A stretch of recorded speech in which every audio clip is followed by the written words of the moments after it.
नमस्कार, मी कनिष्का आणि आपण पाहताय MyPCMC. सोने चांदीच्या बाजारातून एक मोठी आणि धक्कादायक बातमी समोर येत आहे. शेअर बाजारात चढ उतार सुरू असतानाच सुरक्षित गुंतवणूक मानल्या जाणाऱ्या सोने आणि चांदीने नवे विक्रम प्रस्थापित केले आहेत. विशेषतः चांदीने इतिहास रचत पहिल्यांदाच 3 लाख रुपये प्रति किलोचा टप्पा ओलांडला आहे. सोमवारी राजधानी दिल्लीसह मुंबई आणि कोलकाता येथील सराफा बाजारात चांदीचा दर प्रति किलो 3,05,000 रुपये इतका नोंदवला गेला. अवघ्या 3 महिन्यात चांदीने तब्बल 1 लाख रुपयांची झेप घेतली असून वर्षभरात चांदीच्या दरात जवळपास 300% वाढ झाली आहे. चांदीसोबतच सोन्यानेही झळाळी दाखवली आहे. सोन्याचा दर प्रति तोळा 1,45,500 रुपयांवर पोहोचत नव्या उच्चांकावर गेला आहे.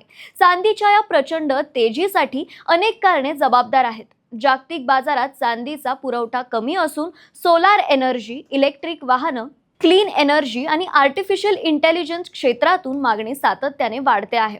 त्याचबरोबर अमेरिकेत व्याजदर कपातीची अपेक्षा आणि कर्ज बाजारातील अनिश्चिततेमुळे गुंतवणूकदारांचा ओढा चांदीकडे वाढताना दिसतो आहे. जानेवारी 2025 मध्ये 1 लाखाच्या खाली असलेली चांदी आज 3 लाखांवर पोहोचली असून जागतिक बाजारात तिला आता क्वीन ऑफ मेटल्स असे संबोधले जात आहे. आगामी काळातही सोने चांदीचे दर तेजीतच राहण्याची शक्यता तज्ञ व्यक्त करत आहेत.